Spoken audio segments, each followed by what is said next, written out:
Halo Sobat Gudang Movie yang kami cintai. Kali ini kami akan merekap alur cerita film yang berjudul In the Heart of the Sea 2015.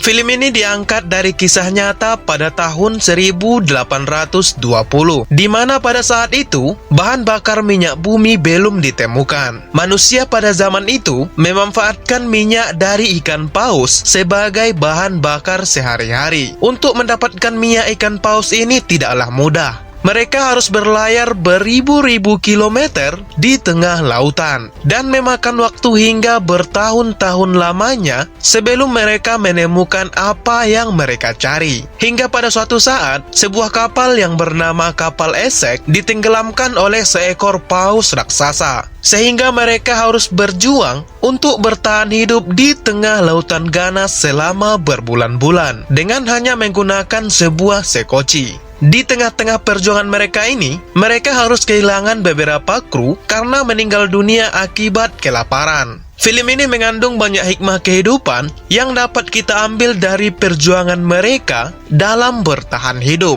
Jadi, bagaimana keseruannya? Sebelum itu, mohon klik tombol subscribe, like, komen, dan jangan lupa tombol loncengnya ya sob, agar kami lebih semangat lagi dalam mereview film-film keren lainnya. Oke, siapkan kopi, pasang handsetnya, cari tempat untuk rebahan, dan selamat menikmati.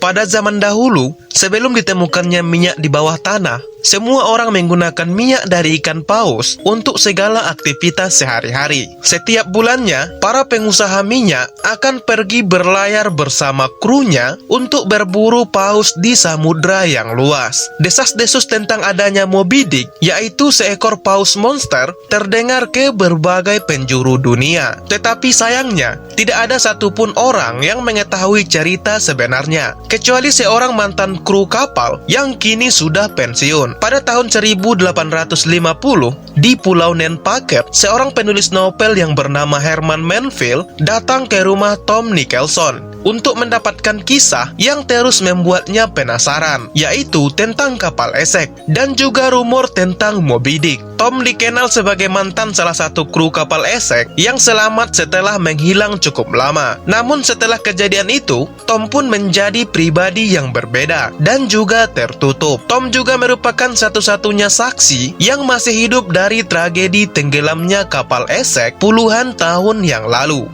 Namun sayangnya, Tom memilih untuk menutup diri dan bungkam. Ia tidak pernah menceritakan tentang masa-masa perburuannya. Di sini Herman menawarkan kesepakatan untuk membeli ceritanya itu dan menjadikannya sebuah novel yang menurutnya akan sangat laris terjual. Namun di sini Tom menolak bercerita karena berdasar dari penyelidikan perusahaan, saat itu sudah jelas kalau kapal Esek hanya tenggelam secara biasa. Di sini hampir saja Herman putus asa setelah Tom mengusirnya. Tapi untung saja istrinya berhasil membujuk Tom agar menerima kesepakatan itu demi meringankan beban yang selama ini ia pendam sendiri. Dan lebih utamanya, beban biaya hidup mereka berdua sehari-hari. Akhirnya Tom pun luluh dengan istrinya dan ia pun memutuskan akan menceritakan semua yang pernah dia alami saat berburu paus bersama kapal Esek. Dalam sebuah ruangan dan hanya ada mereka berdua, Tom pun memulai ceritanya. Kisah kapal Esek ini tak lepas dari peran dua orang pria yang saling bertolak belakang, yaitu Kapten George Pollard dan juga kelasi pertamanya yaitu Owen Chase. Suatu pagi Owen mendapatkan kabar kalau kapal Esek akan berlayar kembali sebagai kapal pemburu terakhir. Kabar tersebut tentu saja membuat ia bahagia, termasuk istrinya yang ada di sana. Karena sebelumnya, Owen telah dijanjikan akan mendapatkan jabatannya sebagai kapten jika ia kembali berlayar. Semua itu tentunya sangat diharapkan.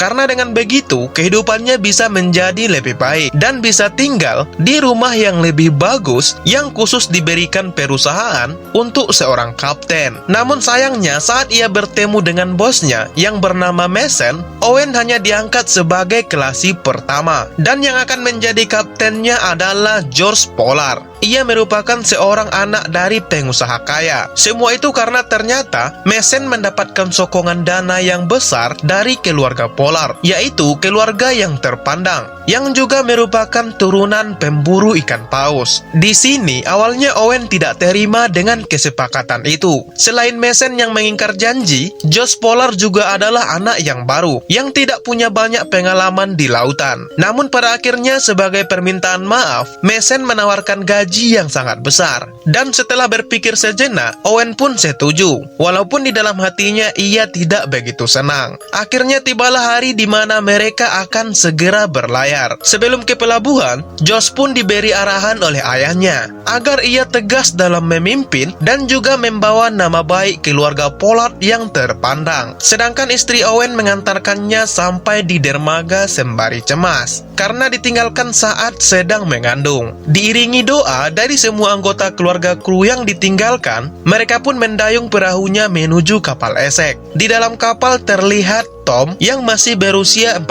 tahun. Ia dibuat terpukau dengan lencana yang digunakan oleh para awak. Salah satu temannya mengatakan kalau lencana itu bisa didapatkan jika mampu menombak paus sampai berhasil ditangkap. Akhirnya Tom pun mengatakan kalau suatu saat nanti ia akan bisa mendapatkan lencananya sendiri. Di dalam kapal itu, Owen akhirnya bertemu dengan Josh, dan mereka pun saling menyapa satu sama lain. Bahkan mereka sepakat untuk tetap saling mengingatkan. Setelah perlengkapan semua sudah disiapkan, Josh pun langsung memerintahkan agar jangkar segera ditarik. Owen selalu kelasi pertama, langsung mengarahkan setiap kru untuk melakukan tugasnya masing-masing. Pengarahan benar-benar dilakukan sepenuhnya oleh Owen, mulai dari melakukan pengecekan, pembagian tugas, bahkan ketika ada masalah pada layar, Owen dengan cekatan turun langsung menanganinya.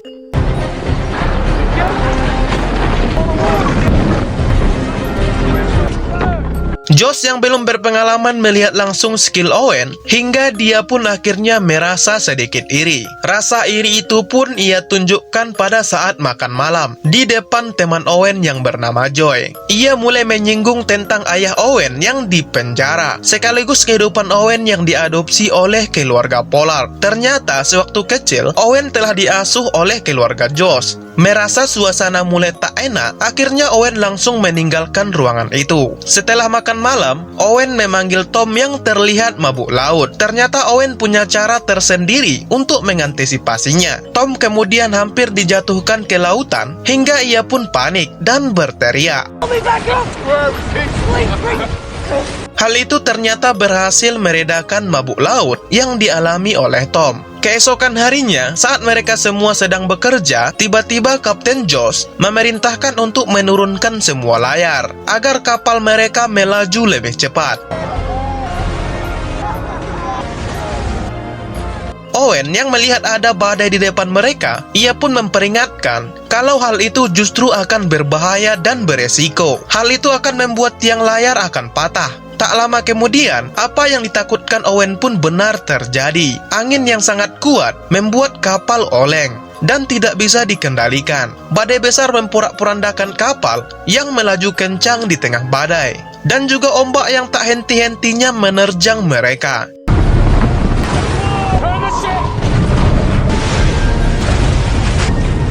Kekacauan dan kepanikan sempat terjadi. Saat itu semua orang berpegangan dan berharap kapal tidak berbalik dan menenggelamkan mereka semua. Dalam suatu kesempatan dan juga dengan langkah yang tepat dari perintah Owen, akhirnya mereka berhasil keluar dari badai dan kapal pun bisa kembali seimbang. Hal ini tentu lagi-lagi membuat Josh kembali merasa iri. Keesokan harinya, dia pun memanggil Owen ke ruangannya dan memutuskan untuk kembali ke dermaga memperbaiki kapal. Dia juga meminta Owen untuk mengundurkan diri karena dianggap melawan perintah kapten. Di sini Owen tentunya tidak terima karena sudah jelas kemarin Josh sendiri yang memerintahkan agar semua layar dibuka. Di sini Josh yang tidak mau disalahkan membela dengan mengatakan kalau Owen harus ingat siapa dirinya yang hanya seorang anak petani biasa. Mendengar hal itu, Owen berusaha tetap tenang dan menjelaskan kalau sekarang yang dibutuhkan adalah kerjasama tim. Karena kembali ke kota dengan tidak membawa minyak adalah sebuah kesalahan besar yang sia-sia. Akhirnya diputuskanlah kalau kapal akan terus melanjutkan pelayarannya demi membawa target mereka yaitu 2000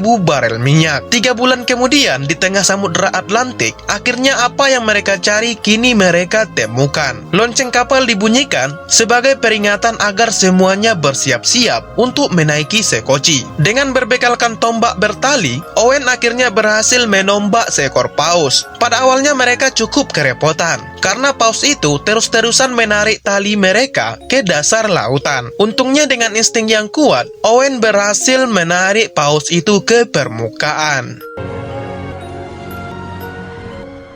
Pada malam harinya, mereka pun disibukkan dengan mengelola hasil buruan. Mereka memotong tulang-tulangnya serta mengambil minyak dari dalam kepala paus dengan ember yang sudah disiapkan sebelumnya. Tom sendiri yang memang kebetulan badannya kecil terpaksa masuk ke dalam kepala paus untuk mengambil minyak yang tersisa. Ini adalah salah satu pengalaman yang tak terlupakan baginya. Ia pun masuk ke dalam kepala paus yang menjijikkan demi minyak yang akan menjadi pundi-pundi harta untuk mereka semua. Hasil buruan pertama ini sayangnya hanya menghasilkan 47 barel minyak dan masih jauh dari target mereka yaitu 2000 barel. Tak ada pilihan lain selain mereka harus pergi menuju Samudra Pasifik dengan harapan bisa menemukan banyak paus di sana. Namun setelah beberapa bulan berlayar, kemunculan paus tidak lagi mereka temukan. Dan setelah hampir setahun berlayar, Kapten Josh pun semakin enggan untuk berbaur bersama awak kapalnya. Semakin terkikisnya harapan mereka, watak Owen dan Josh semakin keras. Bahkan Josh sendiri lebih banyak menghabiskan waktunya di dalam kabin. Hingga pada suatu waktu, perbekalan mereka sudah mulai habis. Dan mereka pun memutuskan untuk bersandar di daerah Ekuador. Di sana, tak sengaja Kapten Josh bertemu dengan kapten kapal yang lain. Di sini ia memberitahu mereka kalau ada sebuah samudra di 4.800 km pinggiran Khatulistiwa terdapat ribuan paus yang hidup di sana. Bahkan dengan sekali berburu, mungkin mereka bisa mendapatkan hingga 3.000 barel minyak paus. Tetapi kapten itu melanjutkan kalau perburuan mereka di sana sangat berbahaya hingga membunuh beberapa awak kapalnya. Di sana ternyata ada monster paus raksasa berwarna putih yang kibasan ekornya saja dapat menghancurkan sebuah kapal pemburu. Namun si kapten dan kelasi pertama kapal esek sudah dimakan oleh ketamakan. Mereka tidak memperdulikan peringatan tersebut. Mereka pun tetap nekat untuk langsung segera berlayar ke sana. Mereka pun berlayar mengikuti arah angin timur menuju sebuah samudra yang benar-benar jauh dari daratan manapun. Salah satu awak kapal yang masih ada hubungan darah dengan Kapten Josh, ia pun melaporkan para awak kapal yang lain tidak setuju dengan keputusannya untuk berlayar sejauh itu. Tapi lagi dan lagi, Josh pun tidak memperkenankan seorang pun untuk membantah perintahnya. Sebelum lanjut, alangkah baiknya sobat sekalian subscribe channel kami ya sob, dan kirimkan kritik beserta saran di kolom komentar video ini. Bantu kami agar menjadi channel yang lebih baik lagi ke depannya. Oke, lanjut. Setelah 14 bulan berlayar, akhirnya tibalah mereka di suatu daerah yang dikatakan oleh kapten kapal lain sebelumnya. Dan benar saja, mereka pun menemukan ratusan, bahkan ribuan paus berenang di bawah kapal mereka. Tapi ini tidak sepenuhnya menjadi kabar baik, karena disinilah tragedi itu akan dimulai. Mereka yang berada di dalam sekocinya masing-masing tampak bersorak gembira karena begitu banyak paus yang bisa mereka buru. Saat itu, satu persatu tombak pun ditembakkan.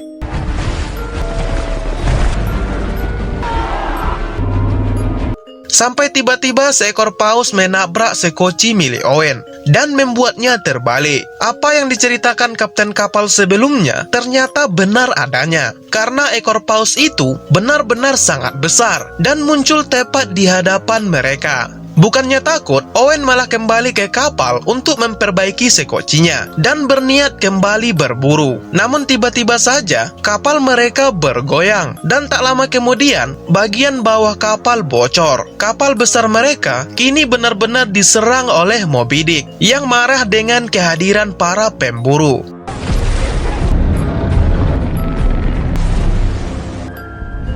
Tom menyaksikan itu semua tepat di depan matanya saat Owen berusaha untuk menombak paus raksasa itu, dan malah hal itu membuat tiang layar sekaligus kapal mereka hancur. Mereka semua lalu bergegas mengangkut apapun yang bisa diselamatkan ke atas Sekoci. Tak lama kemudian, kapal esek akhirnya terbakar dan karam di depan mata para awak kapal. Back away!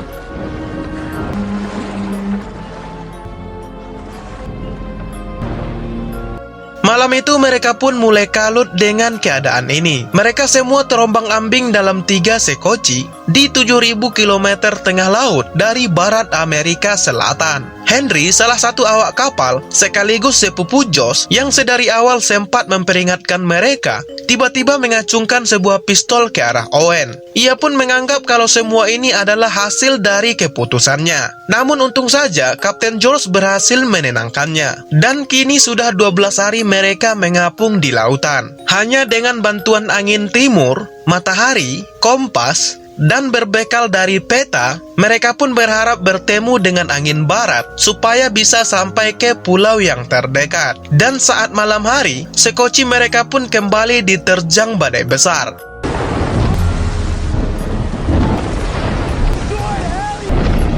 Dan di sana, para awak kembali melihat paus monster itu berada di tengah-tengah ombak. Ternyata badai yang besar itu menyebabkan Joy terluka karena benturan di kepalanya. Tepat di hari ke-34, perbekalan mereka mulai semakin menipis. Mereka perlahan-lahan menjadi semakin lemas, dan mereka harus bertahan dan berbagi potongan-potongan biskuit kecil hanya untuk sekali makan. Dari kejauhan tiba-tiba mereka melihat ada sebuah pulau. Dengan semangat mereka pun mendayungkan sekoci mereka untuk bisa sampai ke sana. Tapi sayangnya tanpa mereka duga, si paus monster itu muncul dan kembali menyerang mereka.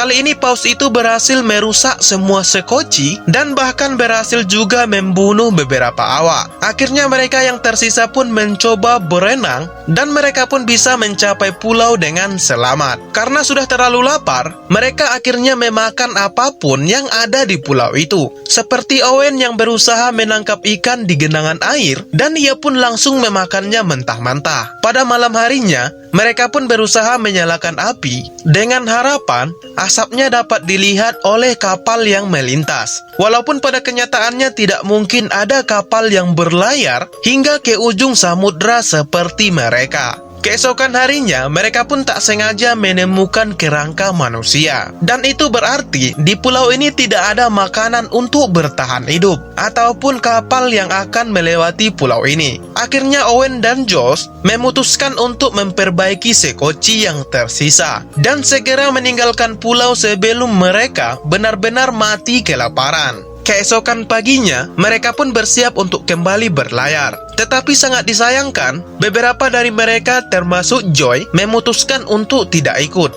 dan memilih tetap tinggal di pulau tersebut.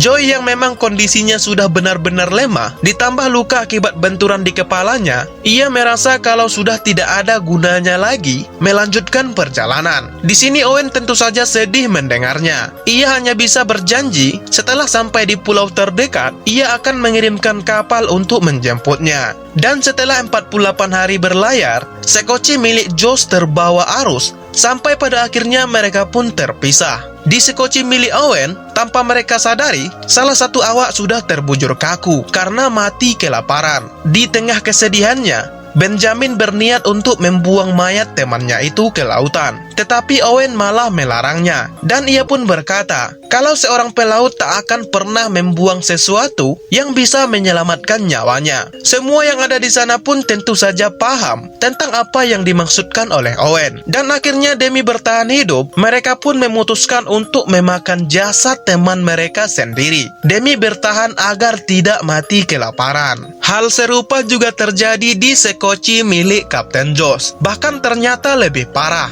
Tepat di hari ke-71, mereka yang tersisa memutuskan untuk mengundi nasib dengan memilih siapa yang akan dikorbankan untuk dijadikan santapan. Sebenarnya saat itu, Josh lah yang harus menjadi korban. Namun saudaranya yang bernama Henry akhirnya memilih bunuh diri demi menyelamatkan Josh. Sungguh pemandangan yang sangat ironi ya sob. Setiap waktunya mereka semua semakin kurus dan lemas, sembari terombang-ambing tanpa arah di Samudra Pasifik. Beruntungnya, Josh bertemu kembali dengan Owen. Dan Owen pun sangat senang karena akhirnya mereka bisa kembali bertemu. Namun saat itulah paus monster itu kembali muncul di hadapan mereka. Namun di sini Owen pun mengurungkan niatnya untuk menombak paus itu. Setelah ia langsung berhadapan dengan paus itu, Owen membiarkan paus itu pergi begitu saja. Dan ini adalah hal terakhir yang sepertinya bisa dia lakukan, setidaknya untuk menebus rasa bersalahnya karena sudah membunuh paus-paus yang lain.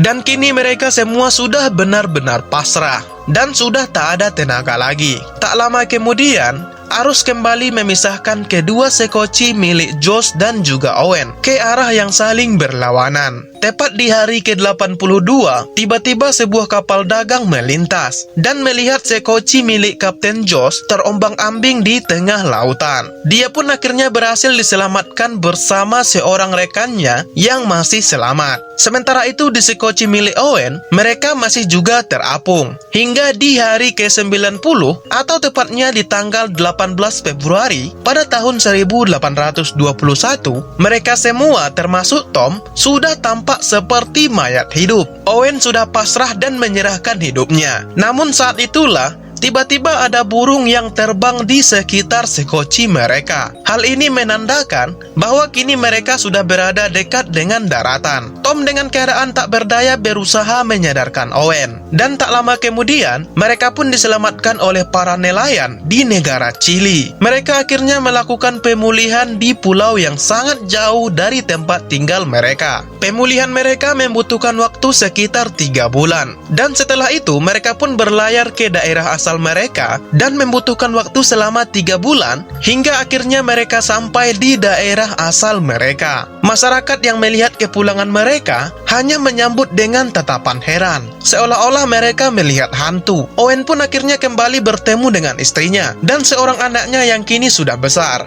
Ia begitu bahagia, termasuk juga istrinya yang selama ini sudah menganggap kalau suaminya sudah tiada. Tetapi masalah rupanya tak berhenti sampai di situ saja. Owen pun dipanggil dan dipertemukan kembali dengan Kapten Josh. Di sini Owen pun diminta agar berbohong dan menutupi kejadian sebenarnya saat nanti diadakan investigasi mengenai penyebab karamnya kapal esek. Semua itu tentunya agar keluarga Pollard mendapatkan uang asuransi untuk menutup kerugian mereka. Walaupun telah ditawari akan diberikan upah atas kebohongannya, namun Owen memilih menolak berbohong. Sebelum pergi, ia juga menyarankan agar Josh agar tidak berbohong, karena ia sendiri yang tahu bagaimana pedihnya saat mereka bertahan hidup dan dikejar-kejar oleh paus monster tersebut. Dan setelah itu, Tom Nicholson bertemu dengan Owen. Di sana, Owen memberikan sebuah lencana pemburu paus yang dulu ia damba-dambakan. Di sini Tom pun berterima kasih karena selama ini Owen telah melindungi dan juga menjaganya. Sementara itu, Kapten Josh kembali berlayar untuk memburu paus monster itu. Tetapi sayangnya dia tidak pernah menemukannya kembali. Dan pada akhirnya Josh pun kembali membuat kapalnya karam di lautan Hawaii. Dan sejak kejadian itu, ia pun berhenti berlayar. Sementara untuk Owen sendiri, ia menepati janjinya untuk mengirimkan kapal ke pulau tempat Joy berada. Dan secara ajaib, mereka yang memilih tinggal waktu itu ternyata masih selamat. Setelah penyelamatan itu, Owen bersama istrinya pindah ke New Bedford dan menjalani kehidupan baru menjadi seorang pedagang. Setelah semalaman bercerita, Herman Manfield akhirnya menutup buku catatannya yang kini sudah terisi penuh dengan kisah Tom Michelson. Sebuah kisah yang bertahun-tahun lamanya ia pendam sendiri, bahkan termasuk kepada istrinya. Herman sangat terpukau dengan kisah tragis ini. Namun ia pun memutuskan untuk tidak menceritakan semuanya nanti ke dalam bukunya. Herman tetap membiarkan Tom dan dirinya menutup rapat-rapat cerita yang sebenarnya. Saat mereka akan berpisah, Herman pun berkata bahwa di belahan dunia lain ada seseorang yang telah berhasil menggali tanah dan menemukan minyak untuk mengganti minyak ikan paus sebagai bahan bakar. Di sini Tom pun tentu saja tak percaya akan hal itu. Dan sejak itulah orang-orang mulai menggali tanah untuk mencari minyak di dasar bumi.